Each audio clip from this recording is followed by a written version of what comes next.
I remember how good it felt to be empowered and to have a plan to get out of debt, and how amazing it felt once I was out of debt and to feel stable and independent again because I had gone through all that. So that's one of the reasons that my practice is heavily focused on working with independent women because I know how good it feels to be financially aware and in control versus pretending that you don't know what's going on and remaining ignorant.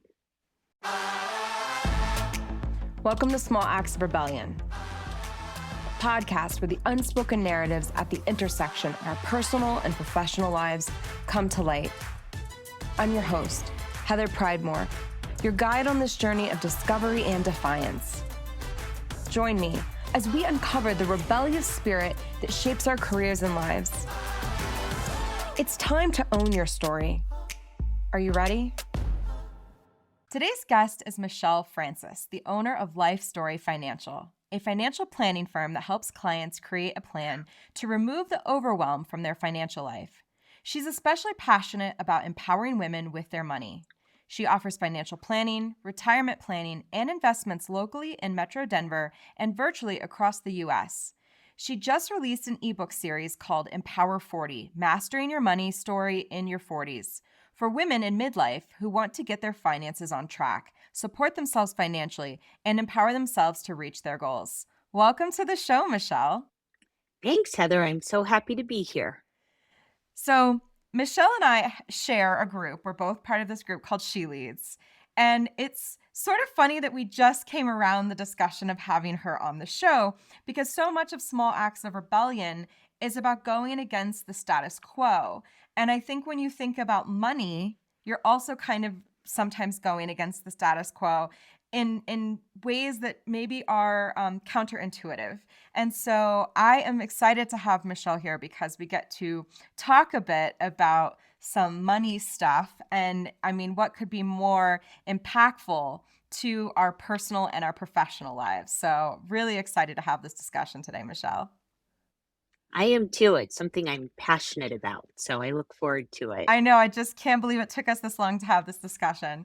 So I think we will just jump right in. And recently, you did a presentation for our group at She Leads, and you talked about your career history. And so I would love for you to share a little bit of that reflection on all of the diverse roles that you've held throughout your career, and then ultimately the role that storytelling, that element of storytelling, like how that's played out through your entire career trajectory. Definitely, yeah, and it's the main reason I named my firm as I did. But I started out years ago in telecommunications. I worked for level 3 communications, so I always joke that Denver Metro is 7 degrees of level 3. You probably know some people. I worked in a number of roles, including process, data analysis, and finance. And so I was able to learn a lot about how to profitably grow and run a business using a data driven approach. But what I found missing and what I was wondering about is what was the story behind that financial data? So when I got laid off, when the internet bubble burst, I ended up deciding to try a new career path and I got into PR and marketing.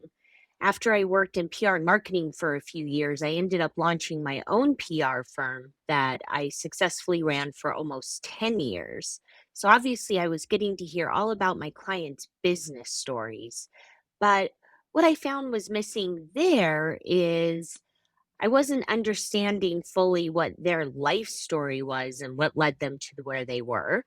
And so one of my longtime PR clients was a financial planning firm. And so I ended up getting into that as a career field because I found that money in all its forms is at the heart of our life stories. Something that's interesting about what you were just saying, Michelle, is there were a couple of things that I kind of tuned into. There was like data and stories and money and stories. And so there's like this element of numbers and stories. And so when you were kind of coming to these moments, these inflection points where you were thinking to yourself, you know, something's missing, what about the personal story, that intersection of the person was important in that process?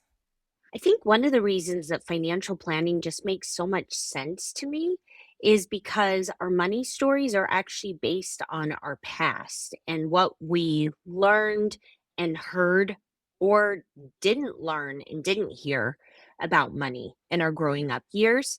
And that definitely informs how we all think about money today and, frankly, how we're making financial decisions. And so, that's something that I really incorporate into my practice when I'm getting to know new clients. Because if I can figure out what their money story is based on and how that's affecting how they make decisions today, we can work together to figure out how to work within that belief system and make financial decisions that make sense for them as people. What are some examples of some of those like money stories, Michelle? I have my own, which we can certainly talk about, but I'm just curious what you've seen through your practice. I think one of the a great money story example I can give is I have a client who has plenty of money saved up for retirement. She's about 2 years from retiring, and one of her biggest struggles is actually spending money. And that's because when she was growing up, her family just didn't have a lot of it. She lost her father at a really young age. And so she was raised by her mom, who was oftentimes working 2 or even more jobs to support them. And so she has a lot of fear about running out of money. And I don't know, as she worded it, the other shoe dropping. And so that's something that we have to work through together. And if I didn't know her money story and how she was raised, it would be hard for me to understand why she has such a problem spending. And I might end up getting into a situation with her where I'm more lecturing her or making her feel bad about not wanting to spend versus knowing where she's coming from and talking through that. I think I oscillate, Michelle, between I'm like that meme where it's like I go from you only live once to like wanting to be, really sort of like frugal, and I think some of that comes from my own experiences growing up where I sort of saw both the scarcity of money, right? So I had that experience. But then I also saw the flip side where I don't want to say there was an abundance, but there was sort of just a kind of just like a spending and, toys and certain luxuries that came at certain points. And so I kind of saw both extremes. But to your point, there wasn't much in the way of discussions about things like investing or saving or I mean, really any of those things, And so I've had to learn those as an adult. Yeah, well, that's something I'm glad you brought that up. That's something I see a lot, especially because I have 3 kids. I have, twin daughters who are 12, so they've learned a couple of things about money in their math classes in school, but by and large, our school systems aren't teaching they don't have any sort of financial literacy coursework. A lot of kids I meet don't even really understand the concept of credit or debit cards and how it's not an endless supply of money because that's not being taught in school. And my part of my money story is my parents didn't really talk about it, and to this day they're still very private about their money. And so what that meant is that I didn't really know much about it either, and I also had to learn along the way. Yeah, it's you just said something that kind of struck me. You talked about the privacy of your parents, and I think that one of the things that we hear a lot these days, especially for women, is that we need to talk more about money. That it's not supposed to be this private thing. Talk about your salary, talk about your savings, talk about your investing. I think the challenge with money, and this is just my personal perspective, Michelle, and I'd love to hear your thoughts, but I think my perspective on money is that it was used for social signaling for so long. So it was like if you had it, you showed it. And if you didn't have it, it was very clear to everyone that you couldn't do the social signaling of having money. And so it became this thing that we don't talk about, but we sort of like, it's like performative, right? There's like a performative aspect to having money. What's also interesting though about that is for a period, I actually worked at a car dealership, a very high end luxury car dealership. And I will tell you, People who have real money, the kind of money that you don't talk about, you would never know. Those people are not social signaling that they're rich, you know? Yeah, they're usually the most unassuming people you'll meet. Totally, totally. Now, as we sort of, you know, kind of move from discussing some of these like foundational beliefs or, I'd really like to move into the broader topic of financial planning, Michelle. Could you discuss some of the biggest myths that deter people from seeking financial advice and what modern financial planning actually looks like today? Definitely. Well, that's pretty easy to answer because the largest myth that I see over and over again is that financial planning is only for the very wealthy. And in fact, more and more financial planners like me are moving away from the model of focusing on wealthy investors because we're not focusing so much on just the investment side of things. So many of us in the industry are finding ways to charge much more reasonable advice based fees so that we can give our clients advice, which ultimately long term leads to growing their own wealth. And it's also moving away from the standard definition of what being wealthy means. It doesn't necessarily mean you have millions of dollars sitting in a savings account. It varies from person to person, quite honestly. For one couple, what might be enough is to have a modest house, drive modest cars, and work modest jobs where they don't feel overly stressed and they don't have a need to spend money.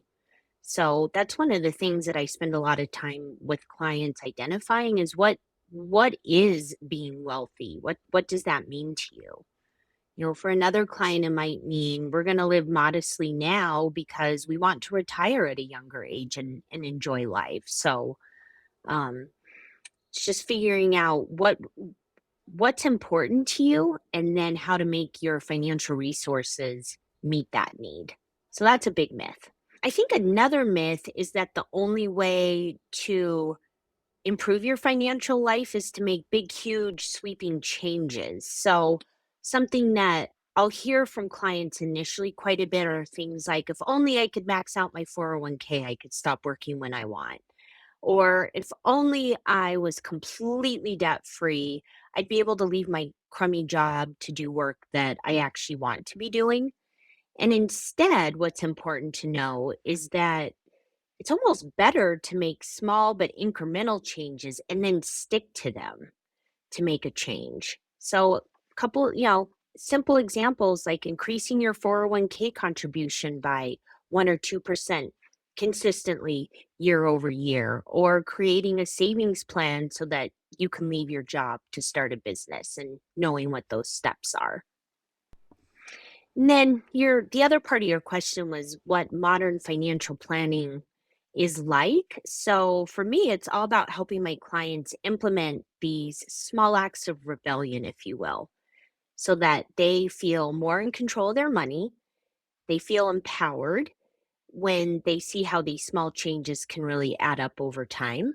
And, once they start making these small incremental changes, they're really motivated and excited to do even more until it becomes easier for them to continue to maintain and make those changes for the long term. When you were talking about this more fee-based approach, I think that means something to me because I have dealt with a financial planner, know that it's often a percentage base of like your investment and that sort of thing. And a lot of financial planners kind of just take like a one size fits all approach. But I would love for you to talk a little bit more. If I had never dealt with a financial planner and I was going to deal with someone like you, what should I expect from that experience? That's a good question. So, one of the things that can be good to look for if you're interested in finding a financial planner that doesn't require investable assets to work with them and receive advice from is to look for a fee only financial planner. And so that was one of the big reasons that I went out on my own and launched my firm and got away from being affiliated with an insurance company and broker dealer. So I offer flat fee financial planning. So I have different price levels based on whether you're independent, you're part of a couple, or you're planning for retirement. But then I can also offer hourly financial advice for people that just want advice on a topic or two. Sometimes clients don't see a need for a more comprehensive plan. They just want to get a couple of questions answered. So I love being able to offer that because it means that my services are available to a wider audience of people than your traditional financial advisors who are really paying attention to the balance in your investment account because that's the only way they're getting compensated. And with that said, I can and do investment management for an asset-based fee, but that's just a small part of what I can offer my clients. How would I know, Michelle, if I needed to work with a financial planner?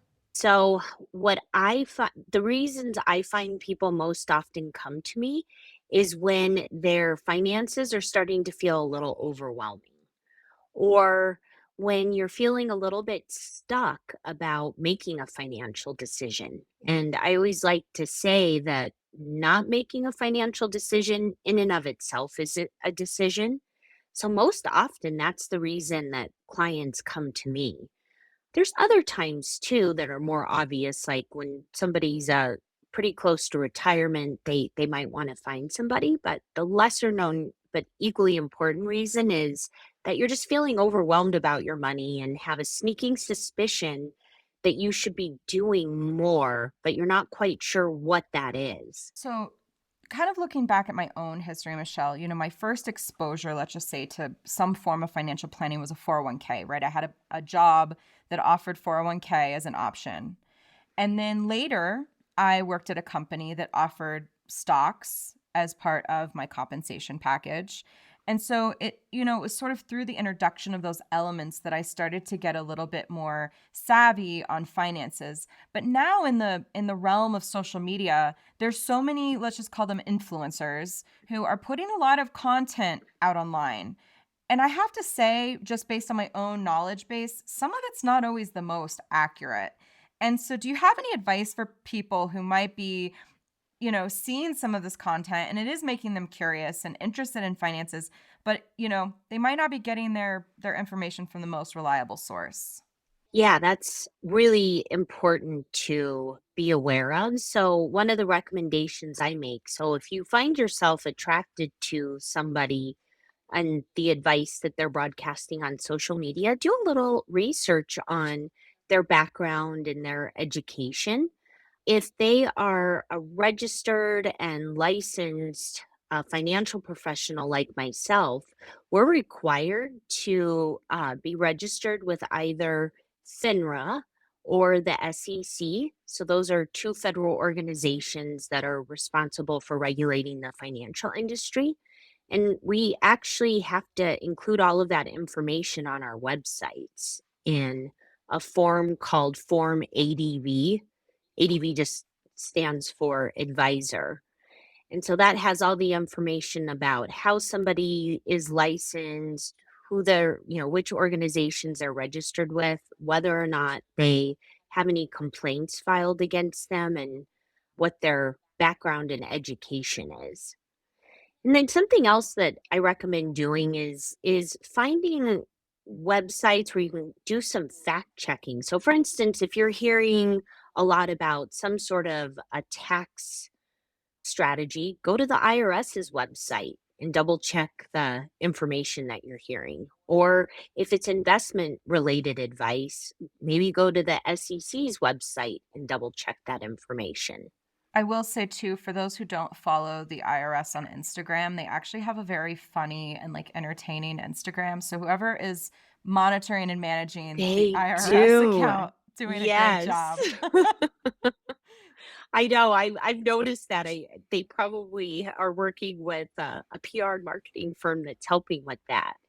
And the other thing that I really like about the IRS and the SEC's website is they write as much as they can in very plain language, easy to understand language, and so that's always a cue that I take is We don't need to throw a bunch of acronyms and fancy words out there. Let's explain things, educate people in a common sense fashion, but always double checking those sources. So important. Now, I think for those who maybe haven't ventured yet into some form of financial planning, even what we're talking about, where you just sort of fact check and stuff, could feel a little overwhelming. Do you have any recommendations where people should start, Michelle? But that's actually one of the reasons that I launched my ebook series is as a place for particularly women to start when it comes to taking care of different aspects of their financial life. So again, I say try to find professionals that are putting good content out there that seems to be a good place to start. And then not being afraid to do things like follow their blogs, sign up for their newsletters. If they're offering free resources, download them. A little trick that I do if you're worried about getting too many emails is you can create a separate email account just for shopping and news feeds and that sort of thing. So that's kind of what I think is a good place to start. Just searching for advice that's relative to you. So if you're an independent woman, then, Googling something like financial advice for independent women and seeing what comes up. Yeah, I really like, Michelle, you've talked quite a bit about this very personalized approach, this very like story and oriented focus on the client. And, in my coaching practice, I have kind of a similar approach, a similar philosophy about how to approach people when navigating career development. So I really resonate with the approach that you're taking. But since this podcast is also about the professional and the personal, I do want to take a little bit of a pivot into your backstory, Michelle. And so when you reflect on your personal journey, could you talk a little bit about maybe a pivotal moment where a shift from sort of ignorance to awareness kind of changed your approach to your own financial health and then how that's impacted your career?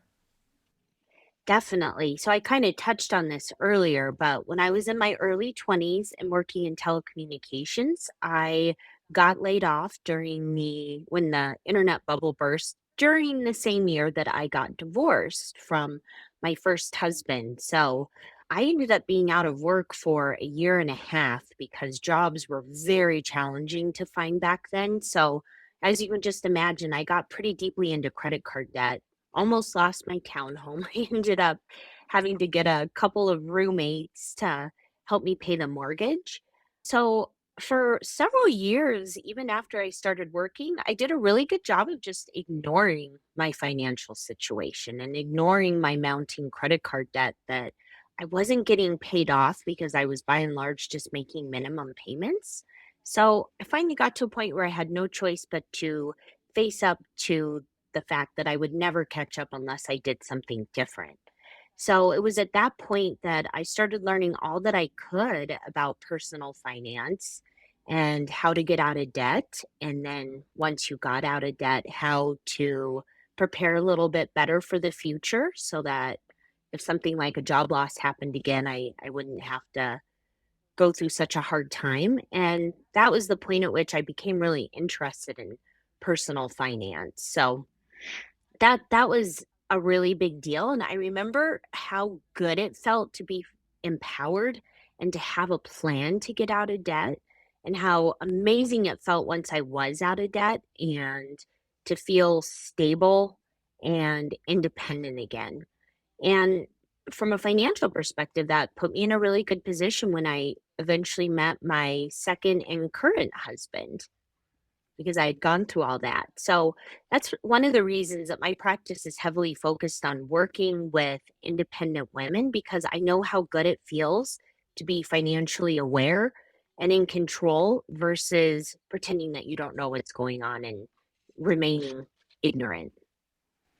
Michelle, there's a lot of people right now, especially those who are in the tech or like white collar space who are experiencing layoffs. And I know that the job market has been particularly difficult recently. And so there's probably a lot of people who resonate with a situation like what you just shared.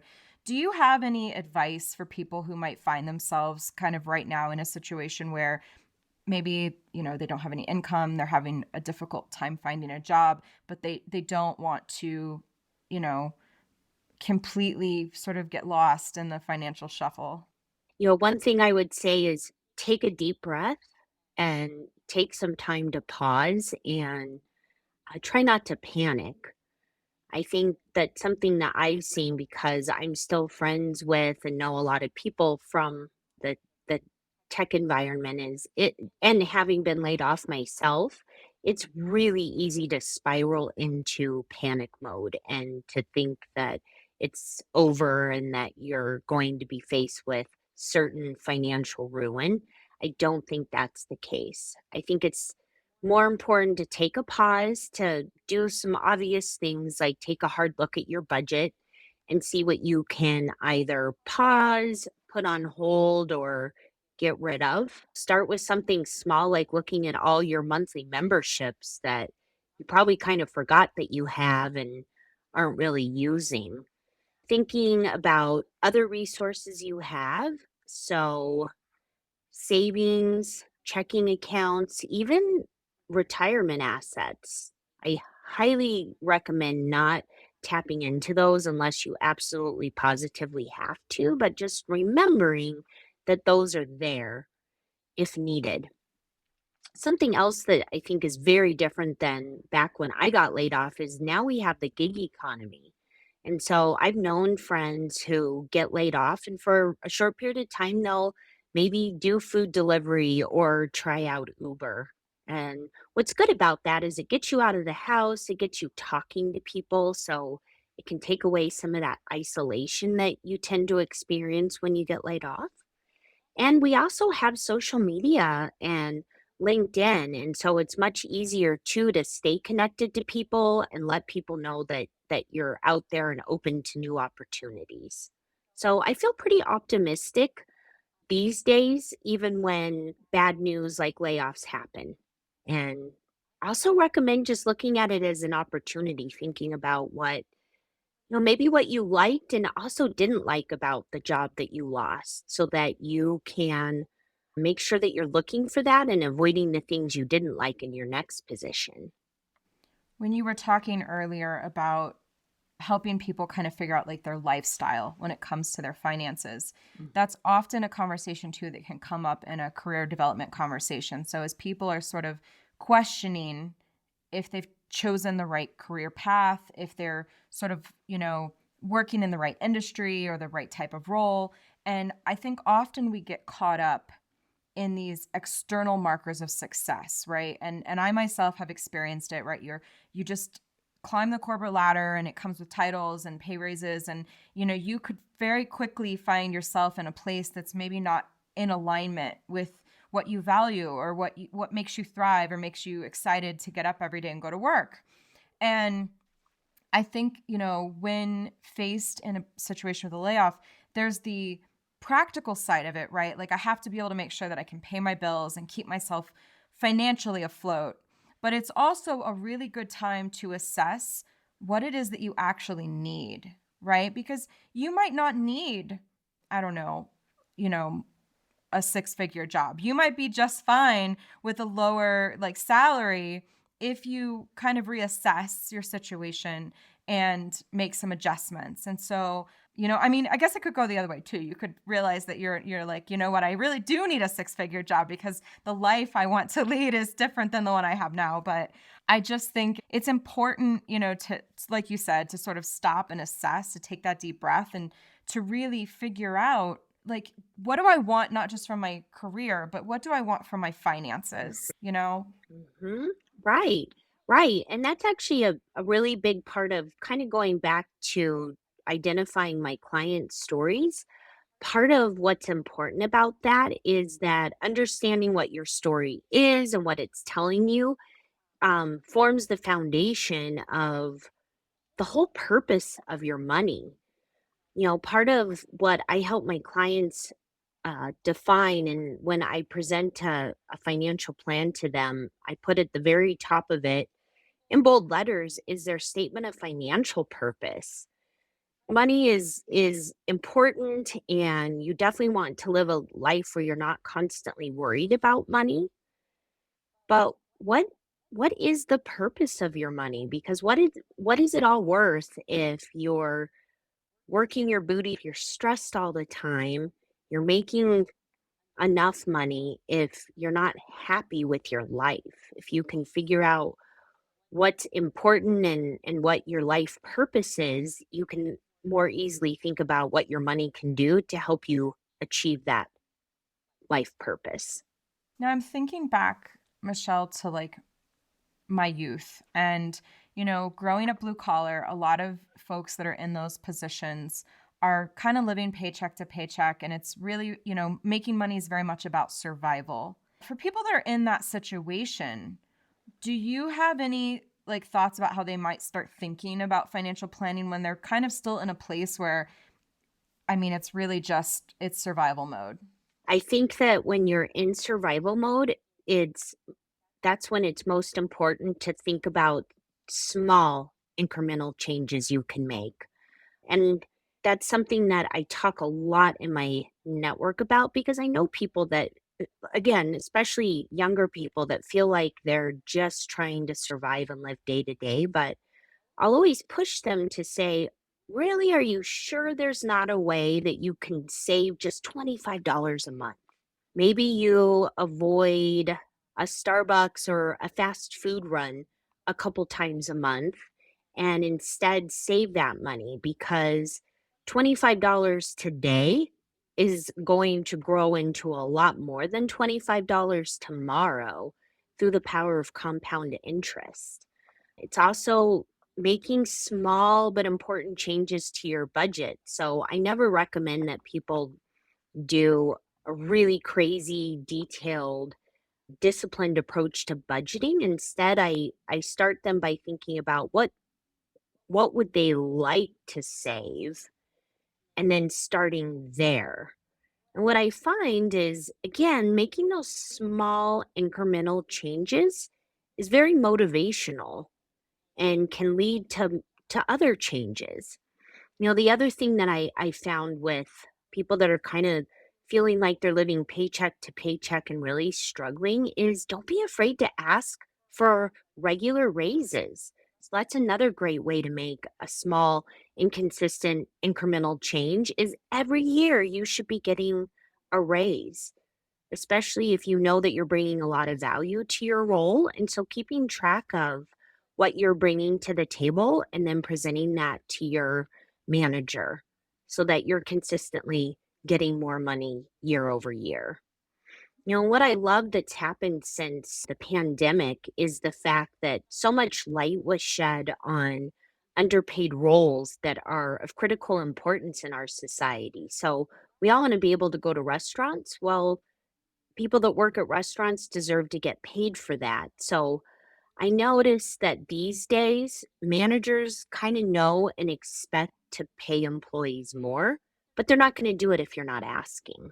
Yeah, you were talking earlier about how financial literacy is not taught in school. And I think another sort of foundational and fundamental skill that we're not necessarily encouraged is self advocacy.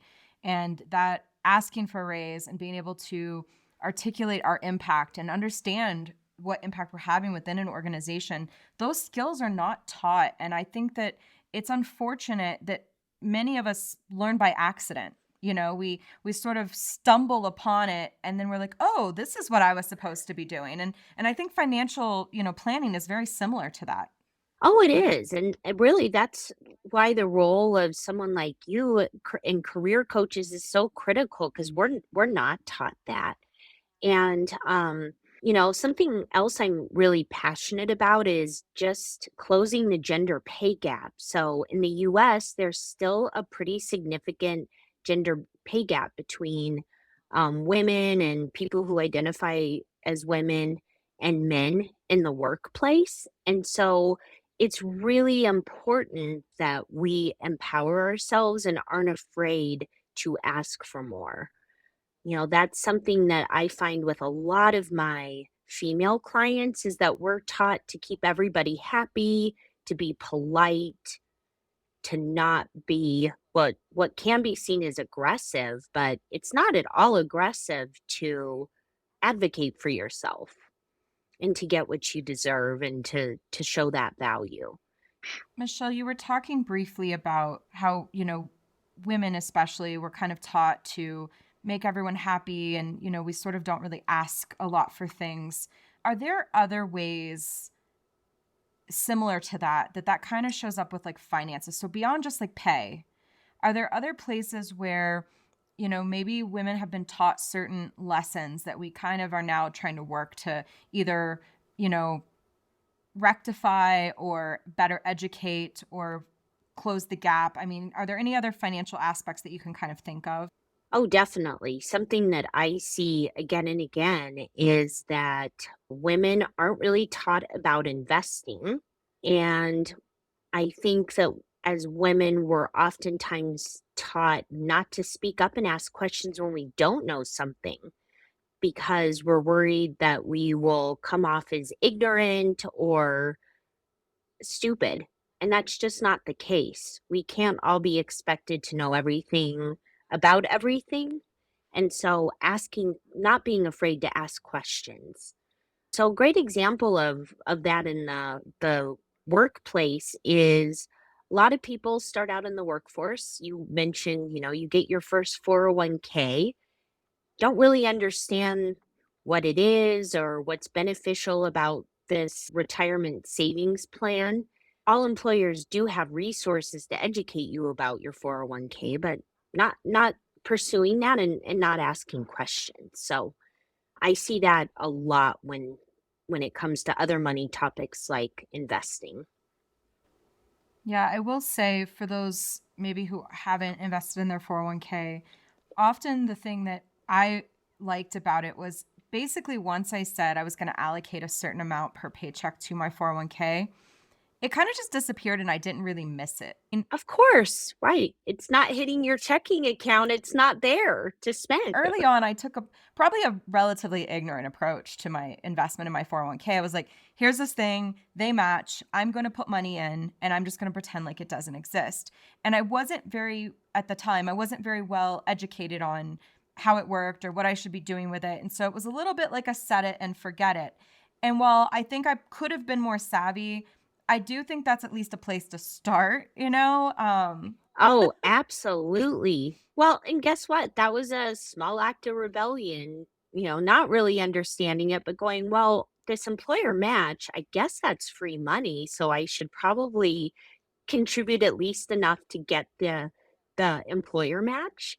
And that's a really good example of even if you feel like you're struggling and living paycheck to paycheck, if you can just take that money out from your paycheck so that it literally never hits your checking account, then you're doing something that the future you will be very happy that you did. So that's always a really easy way to get started.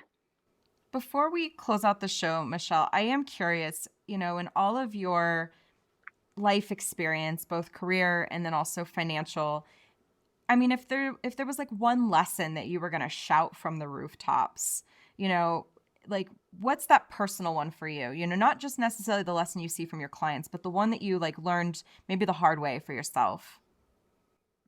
Definitely. So I would say it is don't be ignorant about your finances. Look at your finances. Be willing to be a little curious about your finances and learn more, especially as a woman.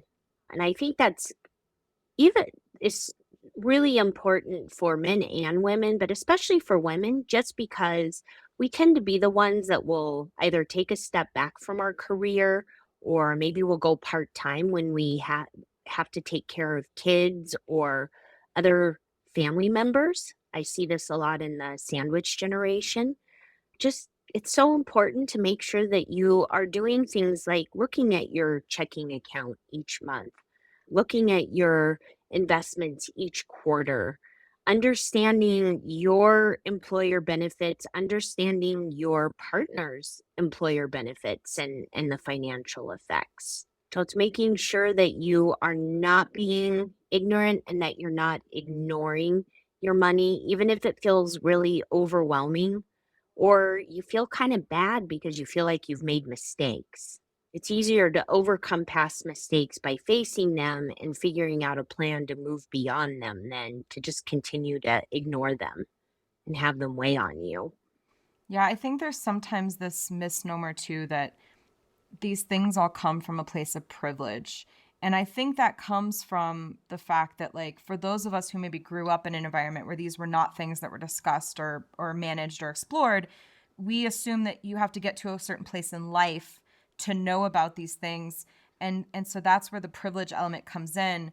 But to what you're saying, what I hear you saying, at least, Michelle, is that I should at least educate myself on these things, because then at least I can make a decision, even if the decision is not to do anything yet, right? And so I think a little now beyond just investments. I think about things like life insurance and wills and trusts. And these are all topics that you kind of feel that you kind of get educated on when you've reached a certain socioeconomic status. But honestly, they're available for anyone.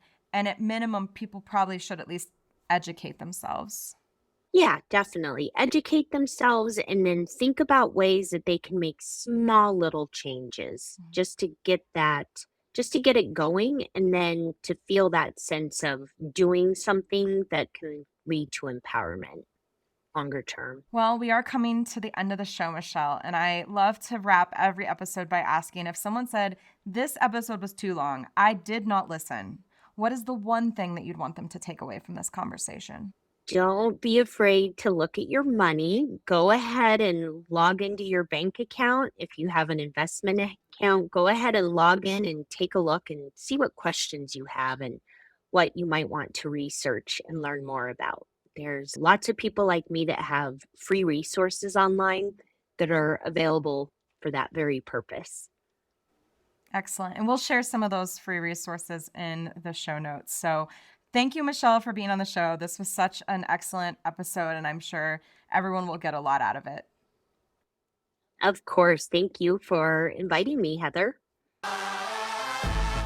If you enjoyed this episode and are seeking to redefine success on your own terms, subscribe to Small Acts of Rebellion and join a community that celebrates authenticity and personal growth.